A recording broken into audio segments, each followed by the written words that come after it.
Merci Bandeko Balandi. C'est vrai, ngai ndeko na bino lisusu mavanga, na ye liboso na bino lisusu, pour essayer un peu de faire la continuité de ce que nous avons parlé.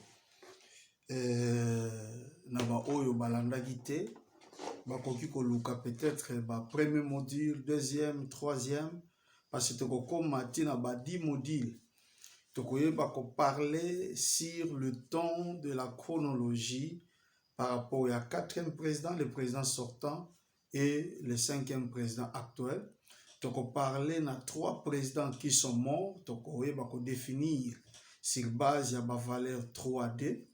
Lelo tozo banda, mais tokoye ba un peu ko conclure. Tokoye ba un peu ko sala ba valeur de cycle par rapport ya croix. Na 2 présidents vivants charge oyo bazali ko porter ko banda 2001 titokoma 2030. Est-ce que ba président oyo lolenge toyebaka kolobela bazali na nécessité ya kokabwana to bazali na importance ya kosangana pona koyeba komema Congo na destinée na ye?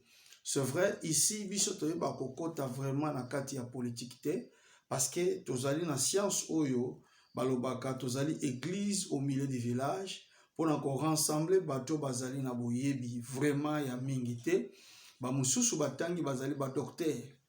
Science oyo peut-être connaissance biso tozali na mote, comme la politologue, le droit, tout ça, oui. Tozali koyekola mwa muke constitution na kotanga kayango. Mais biso tozali basé à ko ramener ba preuve pour le Congo. Pour nous kotalisa batu tango nyonso ke on peut parler des élections, mais les élections c'est lui qui élu. C'est Dieu. Peuple akoki ko voter. Mais nzambe mutu aponaka. Mutu peuple aki ko voter. Ya mona ke peuple a des fois cause à la déci na mutu moko linga ki aleka. Mais azuite c'est parce que le temps de Dieu est là qui est favorable pour la moutouana. C'est-à-dire, Nzambe asalaka nyonso na ba moyen nyonso pour accomplir volonté na ye na batu oye alingi ko memana mboka na biso Congo.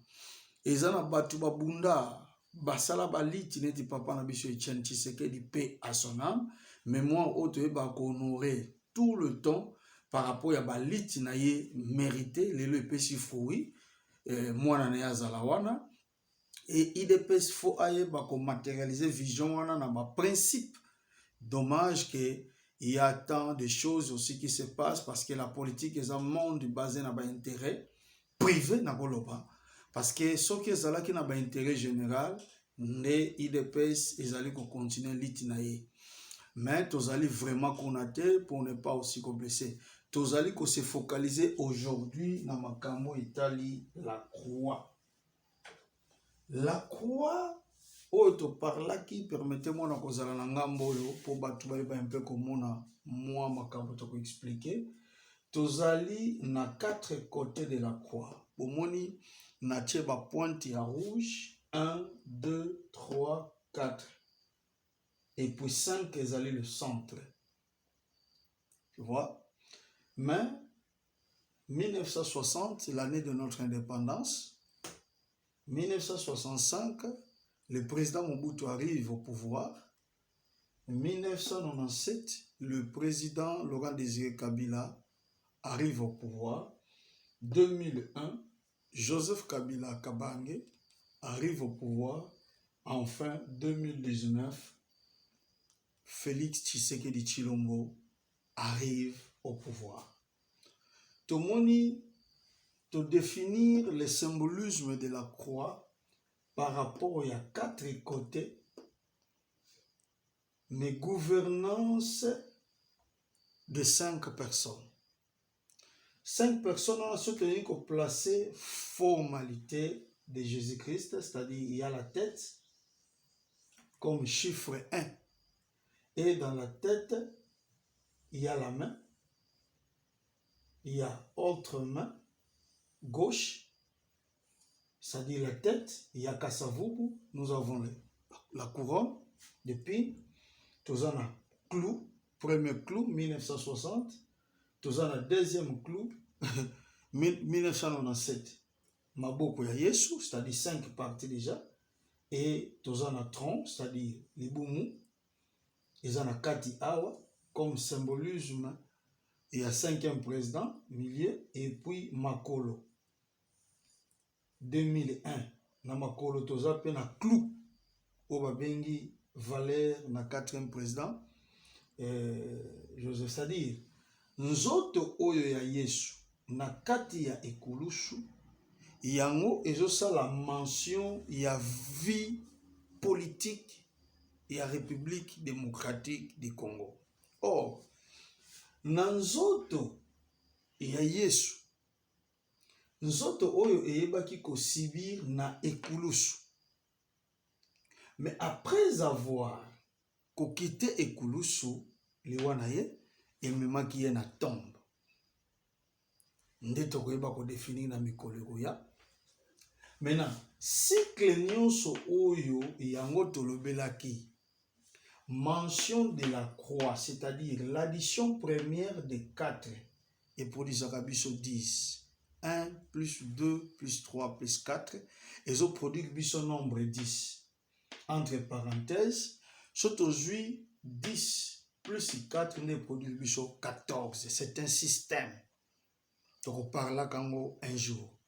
14, boyebi Berlin, ezala défini na mention il y a 14 pays où il y a siégé pour la gâteau en Afrique. Et 1 plus 4 est marqué biso le chiffre 5. Mais ce qui est au contexte de la croix, 14 multiplié par 5 et puis biso 70 ans, plus 1960 est marqué l'année 2030. Ezali cycle majeur. C'est le cycle majeur. Il y a traversé, il y a République démocratique du Congo. Dans 6e module, tu peux parler sur 70 ans. Nde bisika toko bimisa ba drapeau il y a 1960, bisika toko bimisa ba armoirie il y a 1960 par rapport à parcours il y a 70 ans. Donc on parlait dans 70 ans aussi, dans 6e module, pour amplifier aussi tant de choses.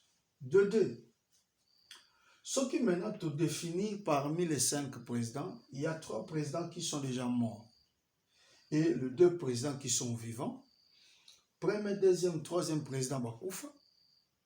On montre que cette addition première, il y a 1 plus 2 plus 3. Nde Malkarabiso, le chiffre 6. Par contre, ce qui te suit, Valère, il y a 2 présidents vivants, et Pessibiso 4 plus 5, et Pessibiso Valère 9. De Tozan à 6 et 9. Oh, ils ont marqué biso un nombre 15. 15, on surtout sali addition de 1, détaché de 5 et marqué 6e président.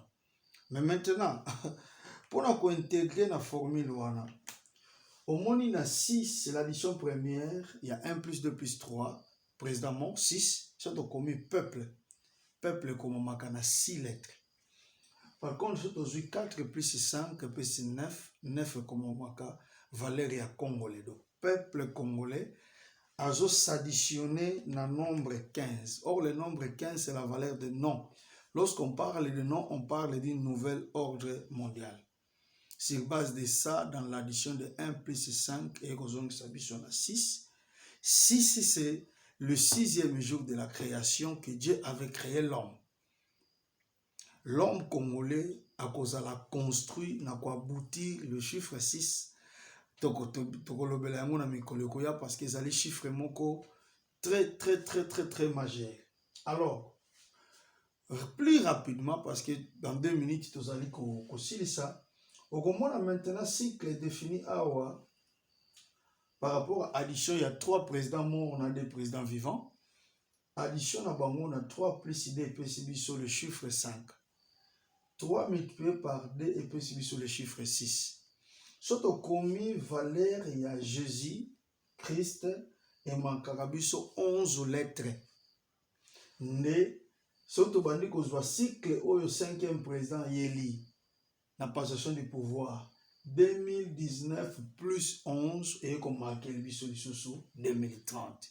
On est allé cycle semi-majeur. C'est-à-dire c'est un cycle où maintenant ils ont marqué l'époque.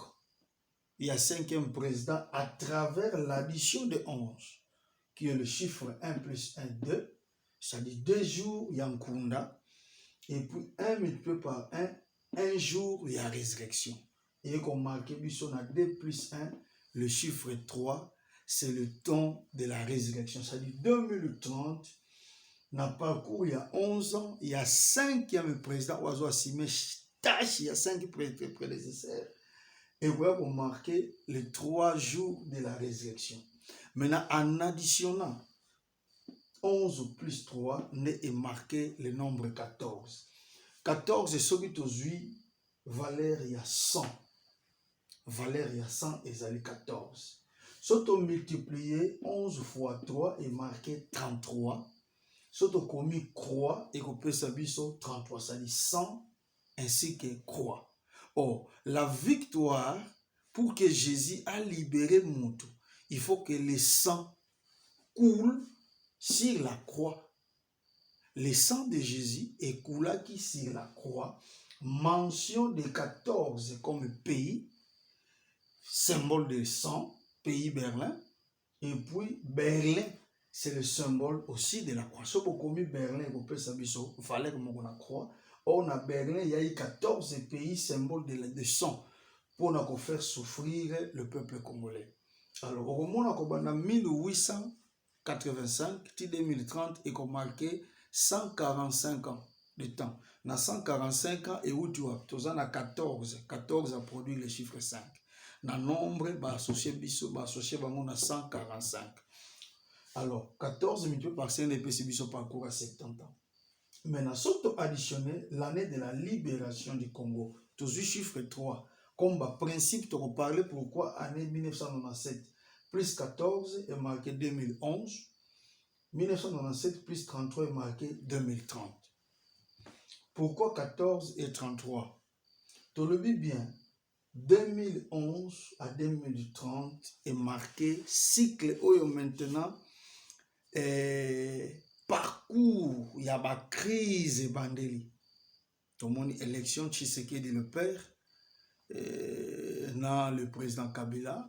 Le président Kabila avait remporté la victoire jusqu'à ce que tu as côté maintenir en 2019 maintenant vision il y a moins à Ekozwa, c'est-à-dire 2019 à 2030 et Ekozong s'habille na cycle 1997 à 2011, 1997 à 2030.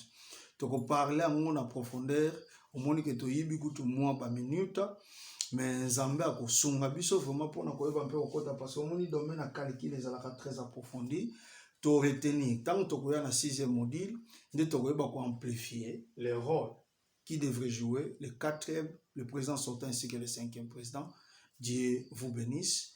Ezalaki Wabino, Molobeli Atango, Israël Mavanga, Makubitika, l'instructeur du temps présent pour construire bana ya Congo. Nzambe Mokeli, Otobenga kana kombo n'impomo tulendo, ayeba kopambola bino à travers Mfumu Kimbangu, Oyo Azali mentor nangai pe l'initiateur et la vision tous allez qu'on matérialiser.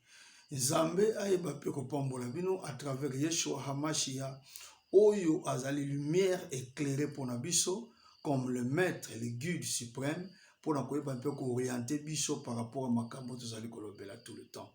Dieu vous bénisse.